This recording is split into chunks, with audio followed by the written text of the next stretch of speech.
The inheritance is pretty small. Let's get a divorce. I can't believe you're the one bringing up our divorce. You've been wanting a divorce for ages, haven't you? Now that Samantha's gone, there's no point in staying married. Honestly, it's a shame.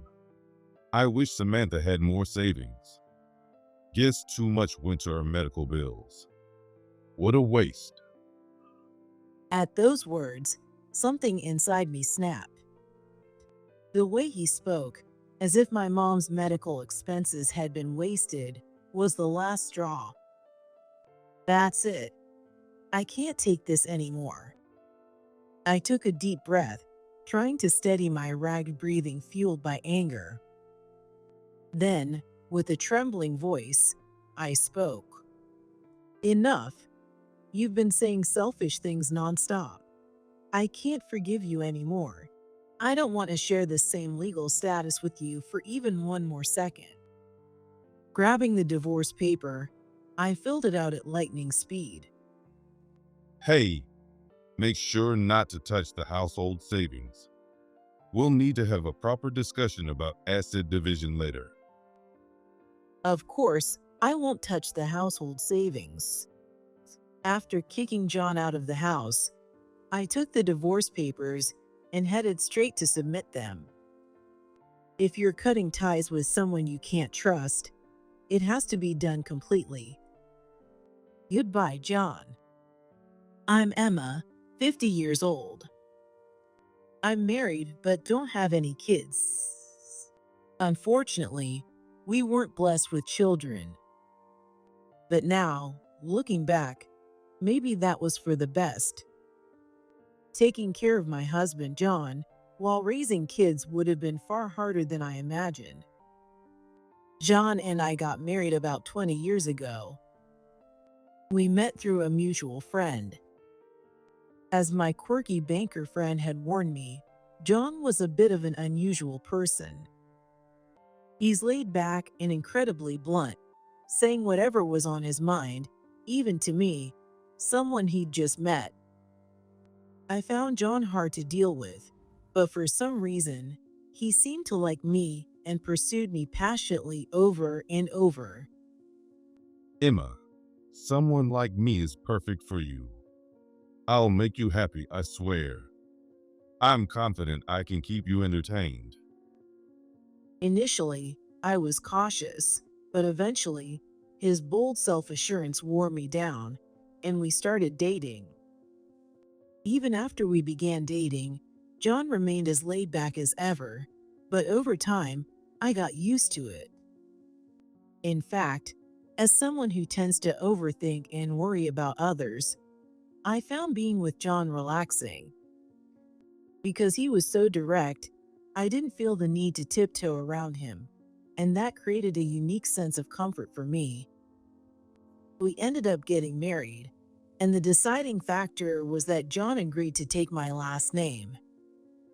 At the time, my dad had already passed away in an accident, and my mom, Samantha, was living alone. Technically, my family included my younger brother, Mike. However, I was worried about not being able to keep an eye on my mom if I moved out. On this point, John was very understanding. I've got two brothers, and my family lives far away, so there's no need for visits or keeping up with them. Honestly, I haven't been back home in years. I don't care about family names or traditions, so just do what works for you, Emma. Even after we're married, I like to visit my mom often. Is that okay? Of course, but I'm not going with you, all right? Dealing with family can be exhausting. No family obligations for either of us. Those conditions couldn't have been more perfect for me. And with that, I decided to marry John. Our married life felt like an extension of dating and wasn't bad at all. Though we lived together, we kept our own pace. It was an unconventional arrangement, but I liked it. I could visit my mom regularly, which gave me peace of mind. However, 10 years later, my mom was diagnosed with a serious illness. With all the paperwork and arrangements, Mike and I were constantly busy. Sorry, I'll be staying at my mom's place again tonight and won't be home. Fine, but just so you know, I can't do housework, so don't complain if the house is a mess. It was true. Since we got married, John hadn't done any housework at all. I didn't mind doing housework, so I hadn't said anything up until now.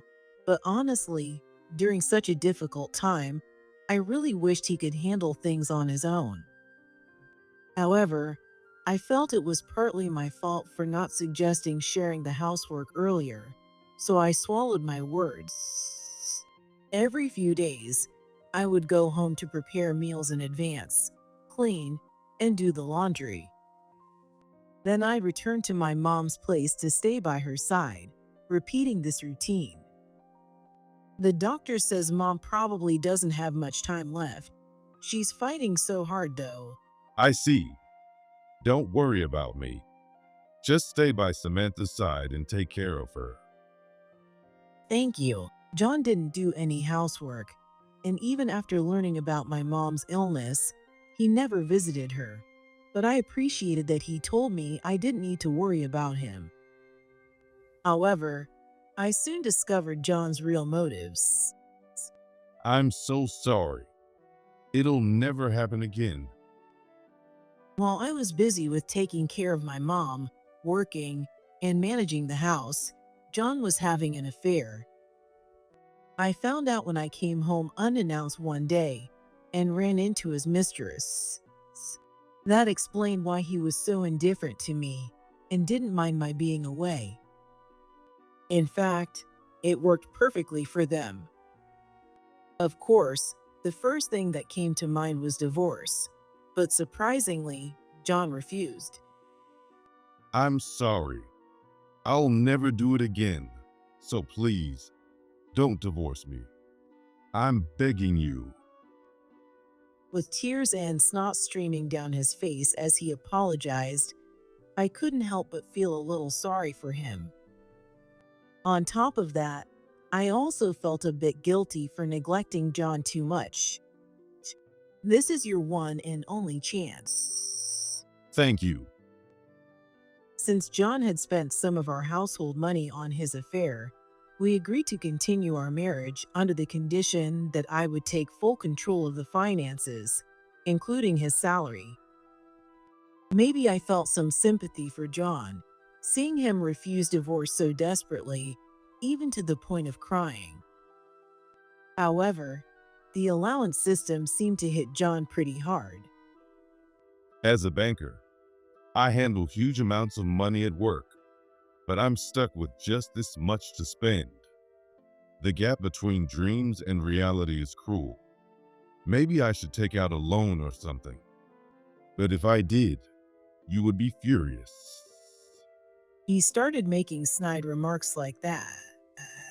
At first, I tried to laugh it off or pretend I didn't hear him, but after hearing it over and over, it became incredibly irritating. If you're so unhappy, let's just get a divorce. Sometimes I'd snap at him like that. Despite all his complaints, John clearly had no intention of divorcing me and would apologize every time. I was just joking. I got carried away. I'm sorry. Please, anything but divorce. I was beyond fed up, but between my mom's illness and everything else going on, I didn't have the energy to go through the process of convincing John to divorce. And so, despite everything, we continued our marriage. A few months later, my mom passed away, with Mike and me by her side. From the wake to the funeral, we were constantly on the move. When everything was finally over, I felt relieved yet completely drained. Even though I knew I had to start cleaning up the house, I just couldn't bring myself to move. Surprisingly, even John, who had always been reluctant to visit my mom's place, offered to come along this time. Thinking about how much he had avoided coming before, I accepted his offer. Since Mike had to travel out of state for work for a few days, I decided to tackle some cleaning at the house with John during that time. Sorry, but there are a lot of things here I don't want anyone touching without permission. Could I ask you to clean the yard and hallway instead? Sure. By the way, this is one huge house. With that, we both started cleaning our respective areas. However, a few hours later, I was shocked by the sight before me and couldn't help but shout, "What on earth are you doing?" I couldn't keep my voice calm. Jan was rummaging through my mom's drawers. On the nearby table, several of my mom's bank cards were carelessly piled on top of each other. It was clear they had been tossed there haphazardly by John. The proof was in the fact that he was still holding another bank cards, intently staring at its contents. "Stop it. Don't touch those without permission." I snatched the bank cards from his hand, anger evident in my voice. But John seemed completely unbothered. I was just looking. Besides, He glanced at the bank cards on the table, let out a derisive snort, and shrugged exaggeratedly. the inheritance is pretty small.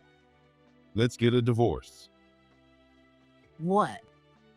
Confused, I tilted my head, and John responded with a smug, sly grin. "Inheritance? Are you talking about my mom's estate?" Yeah, John nodded. you know, your family's house is massive.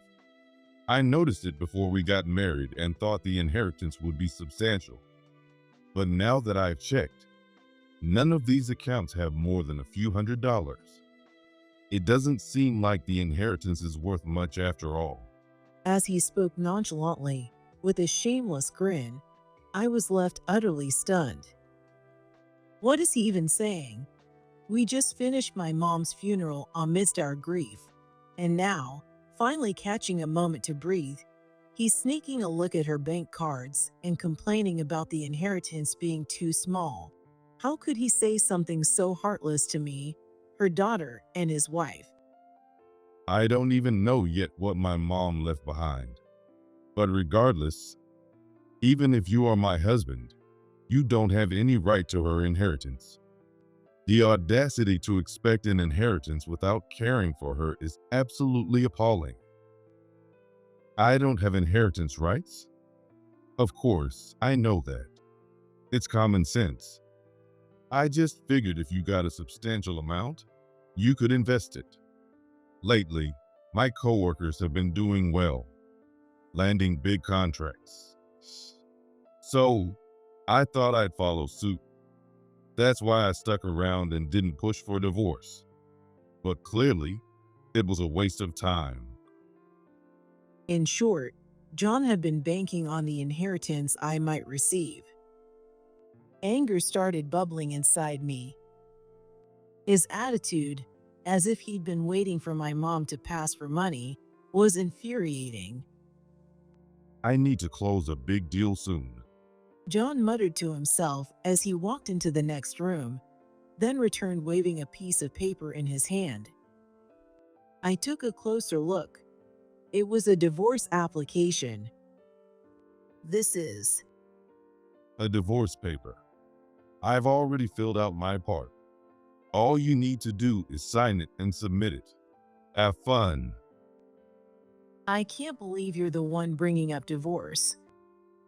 You've been wanting a divorce for ages, haven't you? Now that Samantha's gone, there's no point in staying married. Honestly, it's a shame. I wish Samantha had more savings. Guess too much went to her medical bills. What a waste. At those words, something inside me snapped. The way he spoke, as if my mom's medical expenses had been wasted, was the last straw. That's it. I can't take this anymore. I took a deep breath, trying to steady my ragged breathing fueled by anger. Then, with a trembling voice, I spoke. Enough. You've been saying selfish things nonstop. I can't forgive you anymore. I don't want to share the same legal status with you for even one more second. Grabbing the divorce paper, I filled it out at lightning speed. All I wanted was to become a stranger to John as quickly as possible. After finishing, I carefully reviewed everything to ensure there were no mistakes. It seemed there weren't any issues. Okay, I think it's all set. I'm going to file this immediately. So, I'm single again? Finally, single. I'm kind of excited about it. John hummed cheerfully, clearly in high spirits. It was hard to believe this was the same man who had cried and begged every time I'd caught him cheating, refusing divorce at all costs. His sudden suggestion of divorce was suspicious. I could only guess, but maybe his new affair partner had pressured him into marriage. Still, he had dragged out our marriage up until now because he was counting on my mom's inheritance. I had never shared anything with John about my family's home or assets. However, from just a single visit to my parents' house, he must have picked up on the fact that we were financially comfortable. He also knew my mom was seriously ill and wouldn't live much longer. To him, my family must have seemed like an easy target. But when he realized there wasn't as much money as he'd hoped, he quickly decided to cut ties with me. If we got divorced, he would at least receive a portion of the marital assets. Rajan, who currently had all his finances managed by me, even that must have seemed appealing. Hey, make sure not to touch the household savings. We'll need to have a proper discussion about asset division later. Of course, I won't touch the household savings. After kicking John out of the house, I took the divorce papers and headed straight to submit it. The divorce papers were processed without any issues. That felt surprisingly quick. Feeling relieved, I set out for my next destination. When cutting ties with someone untrustworthy, it's crucial to sever all connections completely. Everything had to be wrapped up. Thank you for waiting. I had arrived at the bank where John worked. I handed the necessary documents to the teller, who greeted me with a cheerful and lovely smile and stated my request clearly. I'd like to close this account. Understood. The woman accepted the papers with a pleasant smile, but after reviewing them, she let out a small gasp and quickly covered her mouth in shock. Well, you'd like to close this account. Yes. I nodded without hesitation. The corporate account was $700 million, please. Of course, I'm so sorry. Please wait just a moment, or rather for a while. As the flustered teller rushed to the back, I silently apologized. Sorry to shock you, you've done nothing wrong. After a short while, the woman returned with Chris, the branch manager. The anxious expression on Chris's face made it clear he was extremely tense. Emma, thank you for your continued patronage. I understand you're here to close your account today, but if you don't mind, could you share the reason for this decision? The reason? I had met Chris a few times before. However, in both instances, it was primarily Mike who handled the interactions. so he likely didn't remember much about me. It was obvious how bewildered Chris was, unsure of how to persuade me not to close the account. Seeing him so visibly shaken didn't seem ideal for someone in a leadership position, but I couldn't help feeling a bit sympathetic. I've come to believe this bank is untrustworthy. Surely, none of our employees could have made such a mistake.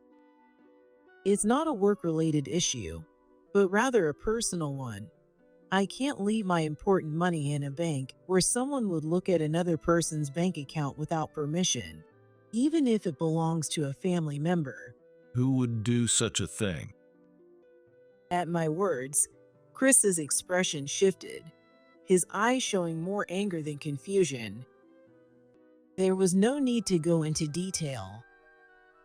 I wanted to enforce the account closure without discussion, but it didn't seem like Chris would accept that without an explanation. After a brief hesitation, I decided to explain. The issue stems from John, who works here.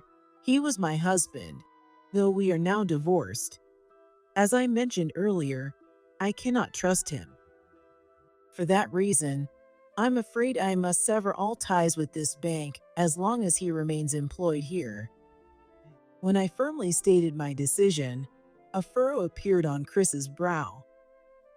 His expression was a mix of confusion, anger, and disappointment.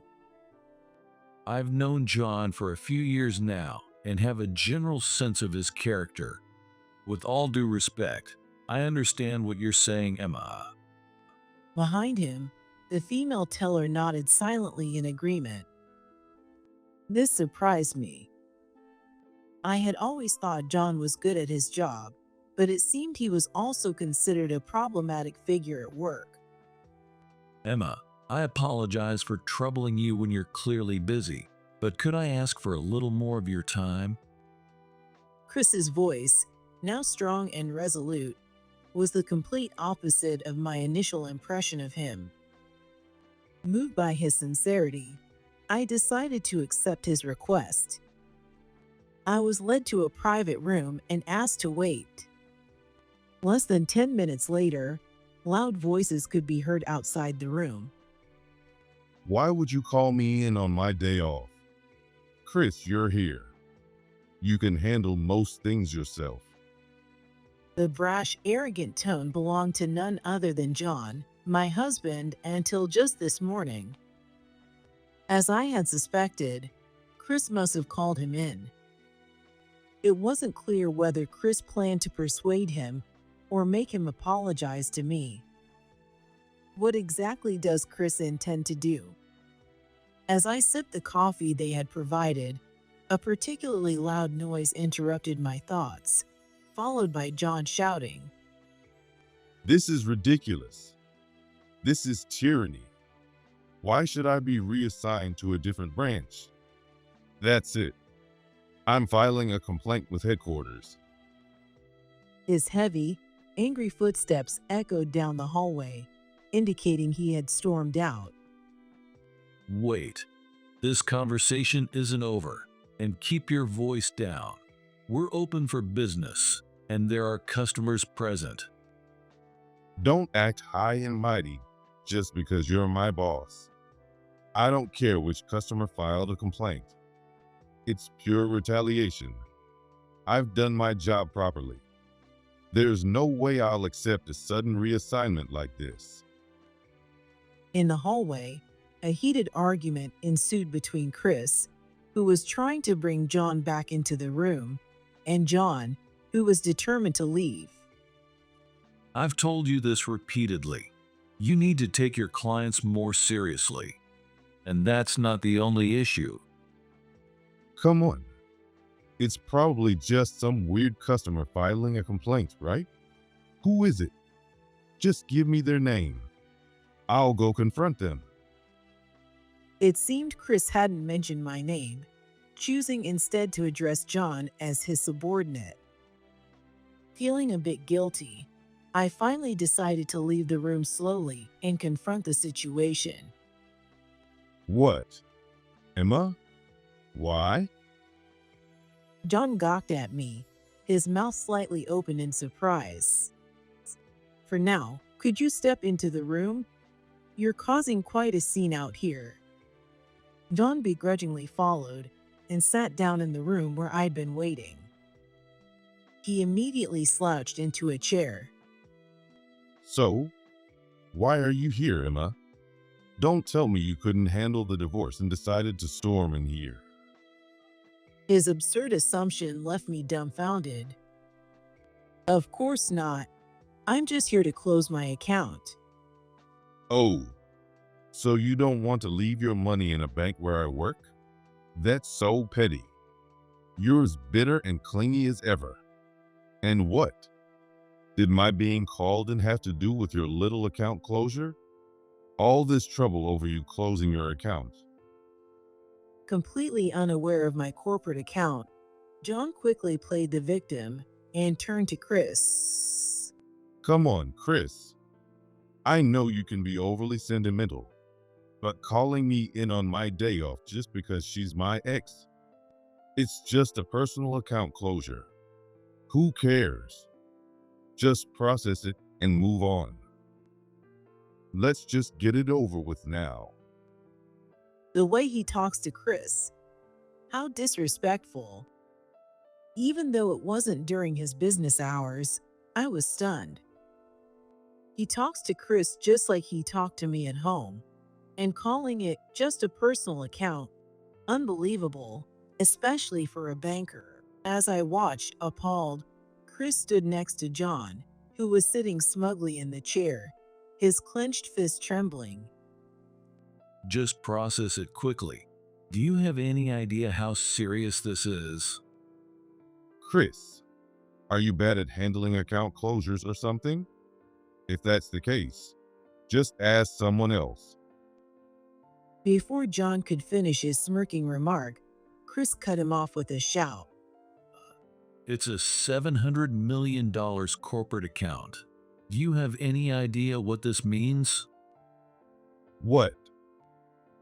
John's usually narrow eyes widened in shock. $700 million? Seeing Chris breathing heavily with a tense expression, John finally seemed to realize the gravity of the situation. His mouth twitched nervously as he turned to me and asked, No, this doesn't make sense. Emma couldn't possibly. And a corporate account? That's ridiculous. John's expression practically begged me to deny it. As he looked at me with confusion and desperation, I responded with a bright smile. Well, let me formally introduce myself. For the past 5 years, I've been the CEO of a group of 13 companies, a position I inherited from my mom. We won't be seeing each other anymore. You are a CEO. That's a lie. No way. For John, who rarely visited my family home and actively avoided interacting with my family, this revelation must have been a shock. My parents had started their business when I got married. While my dad wasn't great with details, he excelled at building relationships. On the other hand, my mom was brilliant but less socially inclined. Together, they made the perfect team. The business quickly grew, expanding operations until they were running 13 companies. I can only imagine how difficult it was for them to balance raising 2 kids while achieving such success. Mike and I never originally intended to take over the company, but we wanted to support our parents in the future, so we decided to pursue careers in the same industry. Our goal was to gain the skills to help them when the time came. Just as we'd become proficient in our respective jobs, tragedy struck. My dad passed away in an accident. Given how close my parents were, my mom must have been devastated. Seeing her so disheartened, Mike and I decided to leave our jobs and join the family business. It was around that time that I met and married John. Originally, I intended to tell him about the company after we got married, but my mom expressed reservations. He seems like a cheerful, personable guy, but I just don't feel comfortable with him. I'm sorry, but could we keep the company a secret from him? It was surprising to hear my mom, who rarely spoke ill of others, say something like that.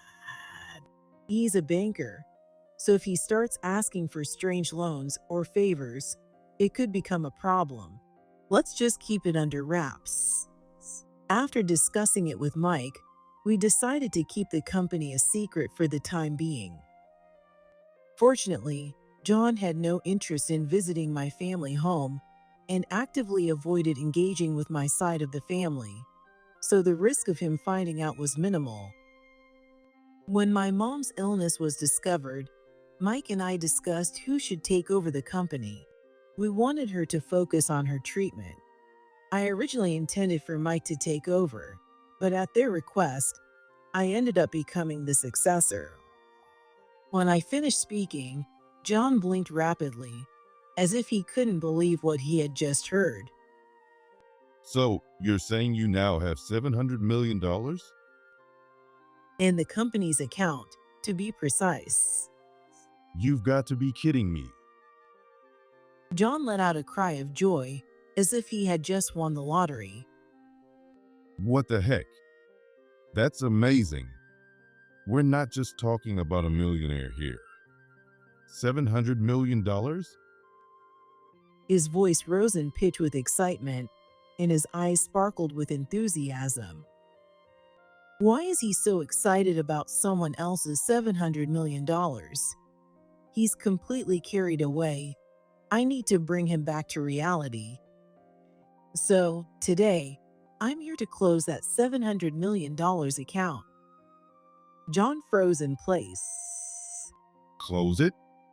Why? Why doesn't he understand? I almost wanted to ask him the same thing. Did he already forget what he said just a few minutes ago? You literally said it yourself earlier. It's because this bank is your workplace. I'm too bitter and clingy to leave my money in a bank where you work. Well, yeah. But, Emma, isn't that kind of a hassle? John mumbled awkwardly, clearly unable to form a proper response. It was obvious his mind was entirely consumed by the thought of $700 million. I've been thinking about it for a while now. We're strangers to each other. Strangers? Wait, you don't mean. Did you already file the divorce papers? Yes, and they've been officially processed. But you just filled them out earlier. This has to be a joke. His face was filled with panic as he grabbed my shoulder. I quickly brushed his hand away. I wanted to separate from you as soon as possible. You were on board with it too. No. My $700 million. John slumped forward in defeat, but he quickly lifted his head and looked at me pleadingly. Can't you reconsider? What? Now that Samantha is gone, I think you really need me, Emma. Managing $700 million is a huge task, right? As a banker, I could help in so many ways. Don't close the account. Just leave it to me. How can he so easily spout things he doesn't even mean? That's exactly why I'm saying I can't leave it to you. I'm here to close the account. If John were no longer involved, would you be willing to continue banking with us? It was Chris's firm voice that cut into the conversation. Yes, I've been satisfied with your services so far, so as long as John isn't involved. A look of panic crossed John's face. It seemed he had realized something. No way, Chris. Are you really throwing me for $700 million? Like I said before, you can't just do something so outrageous. I'll take this to headquarters. Chris sighed and gave John a cold stare. You seem to be seriously mistaken. The transfer order came from headquarters and has nothing to do with Emma. It's due to your behavior. This has been an issue for some time, and I've tried to handle it on my end, but it seems that was unrealistic. What? You've been mishandling interactions with key clients. Complaints against you aren't isolated cases. Moreover, Chris glanced at me briefly before continuing. apologies, Emma. I tilted my head in confusion as Chris directed a sharp glare at John. One of the reasons for your transfer is that you've been involved with a female employee despite being married. John's face turned pale instantly. His mouth opened and closed like a fish, but no words came out. So, you really were cheating?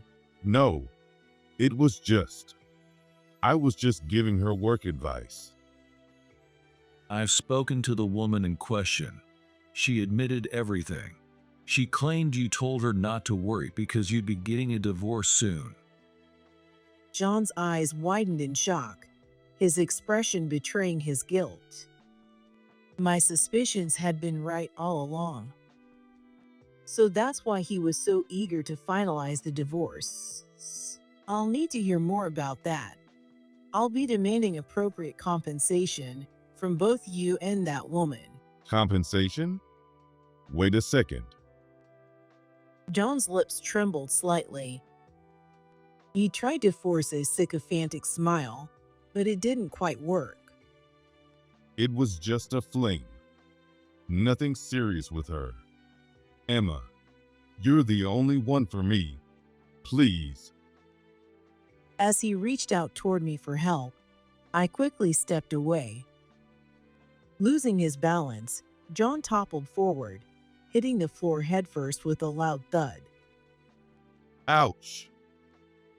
Whether it was a fling or something serious with her, it doesn't matter to me, but I'll make sure you pay the compensation.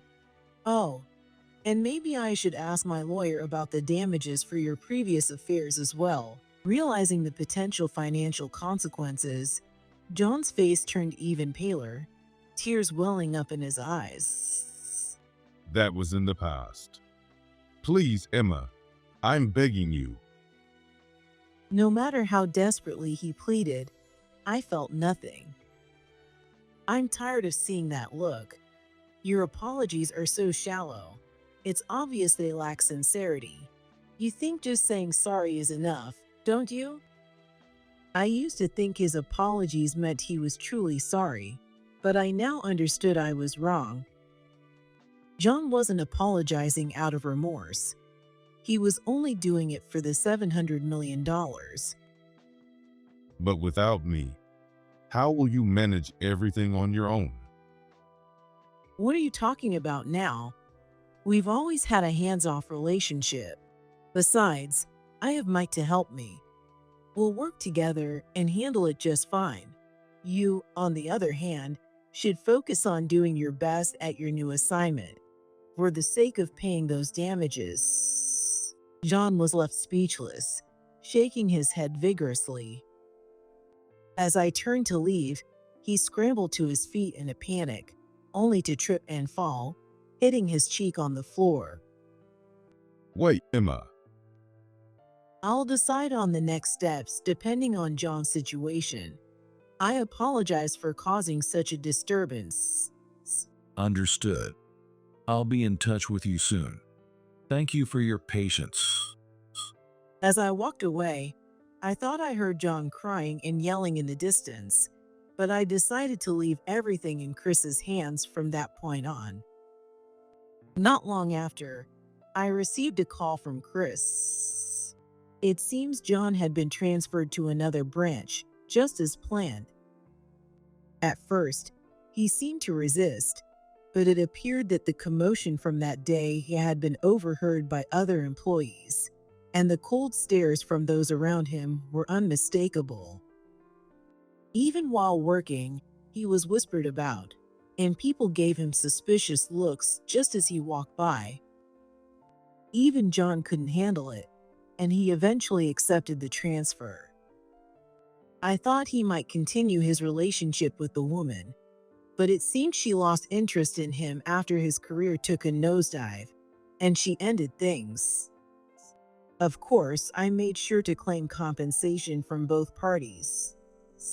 John was so defeated that he agreed without much resistance. The woman hesitated at first, but fearing the situation would escalate, she reluctantly agreed. The friend who had introduced John to me apologized, but I told her it wasn't her fault. It was simply that I had poor judgment when it came to men. By the way, according to my friend, John was so down after everything that he had lost a lot of weight and looked like a different person. There was even a request from him for a reconciliation, but my friend firmly turned him down. I've been leading a steady life. Even when I was married to John, I didn't feel like I was in dire straits, but I was still likely burdened by something. You've been looking so much more lively since your divorce. Mike even said that to me. After my mom passed away and my divorce from John, I used up a lot of my energy, but for the sake of the employees who believe in me and continue to support me, I've decided to keep giving it my all.